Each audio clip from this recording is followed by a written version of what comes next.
Class, welcome everyone after summer vacations break, and as you know this is our revision week, so we will revise trigonometry and other chapters. And you know that in trigonometry the first chapter that we have learned is trigonometric ratios. So today we will be revising trigonometric ratios, and I hope that you have completed your summer vacations. Is that clear? Now trigonometric ratios हमें पता है कि trigonometry is applicable in right angle triangle. अब suppose मैंने एक right angle triangle बनाया, ठीक है, ए बी सी, और ये right angle is at B. So can you tell me the hypotenuse? Yes, hypotenuse जो होता है वो होता है 90 के सामने वाली side. So this one is the hypotenuse. Is that clear? And hypotenuse remains the same. Remains the same मतलब अभी मैं एक फिगर और बनाऊंगा जब आपको समझ में आ जाएगा. अच्छा, अगर सपोज मैंने इस वाले एंगल को लिया, सो what will be the perpendicular? तो परपेंडिकुलर क्या होता है? इस एंगल की जो सामने वाली साइड होती है, side opposite to the base angle is called as perpendicular. अगर ये बेस एंगल है तो ये हो जाएगा हमारा परपेंडिकुलर, और 90 और इस एंगल के बीच की जो साइड होगी वो साइड हो जाती है हमारी base. Is that clear? Now let's see one more right angle triangle X Y Z, और इसमें जो मैंने राइट एंगल लिया that is Y. So what will be the hypotenuse? 90 के सामने वाला जो होता है वो होता है हमारा हाइपोटेन्यूस. तो हाइपोटेन्यूस रिमेन्स द सेम का मतलब ये होता है कि अगर इस बार मैंने बेस एंगल ये लिया, मतलब अगर हम इस बार इस एंगल की बात कर रहे हैं, इस फिगर में हमने इस एंगल की बात करी थी तब भी हाइपोटेन्यूस ये था, अब इस एंगल की बात कर रहे हैं तब भी हाइपोटेन्यूस ये है. इसका मतलब hypotenuse is the side opposite to 90 degree and hypotenuse remains the same. अब परपेंडिकुलर, इस वाली फिगर में परपेंडिकुलर क्या होगा?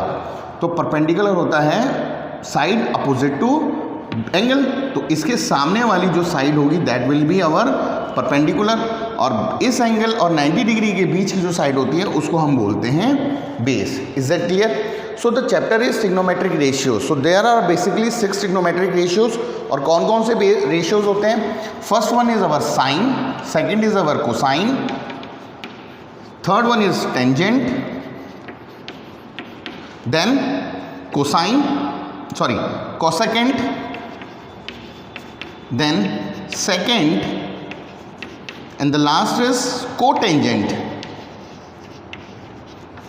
In short, जो हमने पढ़ा था, साइन को बोलते हैं साइन, कोसाइन को बोलते हैं कॉस, टेंजेंट को बोलते हैं टेन, कोसेकेंट को बोलते हैं कोसेक, सेकेंड को बोलते हैं सेक, और कोटेंजेंट को बोलते हैं कॉट. Is that clear? अब the chapter is trigonometric ratios. तो basically there are 6 trigonometric ratios: sin, cos, tan, cosec, sec, cot.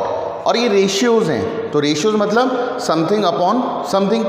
अब हर एक को लर्न करने का एक सिंपल सी टेक्निक होती है जो मैंने आपको बताई थी. Let's see the technique, that revise the technique. That is Pandit Badri Prasad हर हर बोले सोना चांदी तोले. ठीक है, पंडित बद्री प्रसाद हर हर बोले सोना चांदी तोले. सोना चांदी तोले को मैं फुल लिख दे रहा हूं, साइन कॉस टेन. ठीक है, इसका मतलब what is the value of sine? तो sine is the ratio of perpendicular and hypotenuse.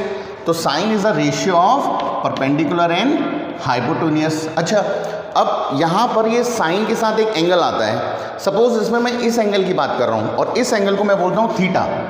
क्या बोलता हूँ? Theta. So it will be sine theta. अगर थीटा नहीं गिवन है, अल्फा गिवन है, so sine alpha. Beta given है तो साइन बीटा. अगर कुछ भी गिवन नहीं है तो it will be sine x. Is that clear? अच्छा, one more thing, it is not the multiplication of sine and theta. Sine theta एक वैल्यू है, ये मल्टीप्लीकेशन नहीं है साइन और थीटा का. So what is the value of sine theta? It is perpendicular upon hypotenuse. And what will be the value of cos theta? It is a ratio of base upon hypotenuse. So what will be the tan? The value of tan theta will be perpendicular upon base. Is that clear? अच्छा, तो sin cos tan हो गया. अब हमें पता है जो नीचे वाला होता है इसको हम बोलते हैं cosec. cos का जो उल्टा होता है उसको हम बोलते हैं sec. tan का जो उल्टा होता है उसको हम बोलते हैं cot. Is that clear? ये इनके रेसिप्रोकल होते हैं, यानी साइन अगर पी अपॉन एच होता है तो कोसेक क्या होगा? H upon P. कॉस अगर b अपॉन h होता है तो सेक क्या होगा, h अपॉन b। टेन अगर p अपॉन b होगा तो कॉट क्या होगा, b अपॉन p। यानी दीज आर रेसिप्रोकल।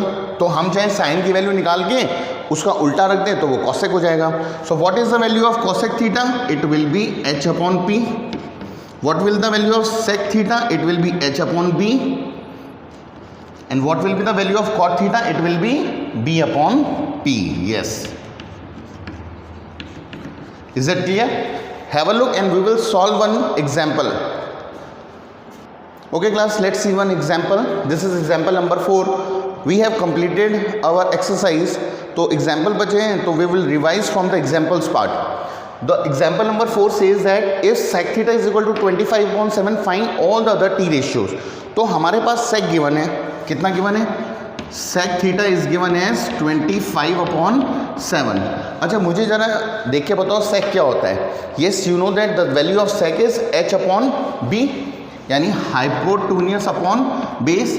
अच्छा ये रेशियो है, so the value of hypotenuse will not be 25, it will be 25 and a variable. जब रेशियो होता है तो एक वेरिएबल इंट्रोड्यूस हो जाता है जिसको हम x बोल सकते हैं, बट हम ट्रिग्नोमेट्री में k लेके चलते थे तो हम k लेंगे। सो यहाँ पर हाइपोटूनियस कितना हो जाएगा, इट विल बी 25k, और b कितना हो जाएगा, इट विल बी 7k। ठीक है, अब हमें पाइथागोरस थ्योरम पता है। सो बाय पाइथागोरस थ्योरम, मैं शॉर्ट में लिख रहा हूँ, पीटी आपको फुल लिखना है, that is hypotenuse square is equal to perpendicular का स्क्वायर प्लस बेस का स्क्वायर। हाइपोटूनियस की वैल्यू गिवन है 25k, so it will be 25k का square is equal to perpendicular की वैल्यू निकालनी है हमें, और बेस हमें पता है 7k, so it will B 7k का होल स्क्वायर। 25 का square is 625 and the value of k is k square is equal to perpendicular का स्क्वायर प्लस 49k स्क्वायर। तो p का वैल्यू निकालने के लिए 49k को इधर भेजना पड़ेगा, so it will be 625k square minus 49k square and that will be equal to p square. So जब माइनस करेंगे तो ये आ जाएगा 576k square, and you know very well कि 576 किसका स्क्वायर रूट होता है, 24 का। So the value of p is 24k। अच्छा ये प्लस माइनस 24 आएगा, but we are talking about the sides, हम ट्रिग्नोमेट्री में साइड्स की बात कर रहे हैं। So therefore we will take only the positive one, negative value we will discard. Is that clear? Now we know the value of hypotenuse, we know the value of base, and we know the value of perpendicular. So can you find all other t ratios? Yes, then it will be very easy. So what will be the value of sine? So the value of sine theta is perpendicular upon hypotenuse, and the value of perpendicular comes out equal to 24k. So it is 24k upon 25k. K and K will cancel out, so the value of perpendicular sin theta is 24 upon 25. So can you tell me the value of cos theta? अच्छा देखो cos जो होता है वो sec का उल्टा होता है, ठीक है। तो हमारे पास sec गिवन है 25/7, तो cos क्या हो जाएगा 7/25। अच्छा फॉर्मूले से निकाल लेते हैं। फॉर्मूले से हमारे पास cos क्या होता है, base upon hypotenuse, and the value of base is 7k upon hypotenuse is 25k। k and k will cancel out, so it is 7/25। और मैंने अभी आपको बताया था कि sec का उल्टा होता है cos, तो अगर ये 25/7 है तो 7/25 हो गया। Now what is the value of tan theta? Perpendicular upon base, perpendicular is 24k and the base is 7k, so it is 24k upon 7k. k and k will cancel out, so 24/7 sin cos tan cosec. So the value of cosec theta is, sine का उल्टा होता है, या h upon P.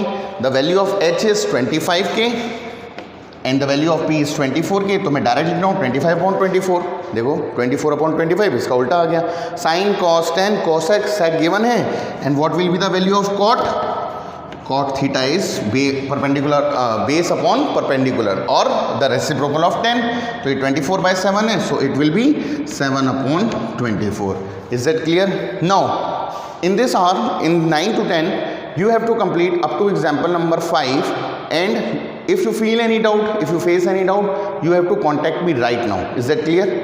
That will be all for